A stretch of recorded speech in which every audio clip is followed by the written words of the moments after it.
అంబా అన్నపూర్ణ స్తుతి పంచకం.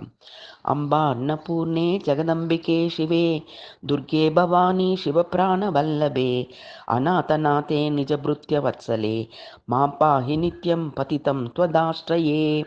హే దుర్గహంత్రి జనదుఃఖనాశిని మామధ్వురాశు చరణౌ ప్రదాయహి భుక్తించ ముక్తించ దదాతను శివే పాదాబ్జరేణుం శిరసిని దేవి హివః.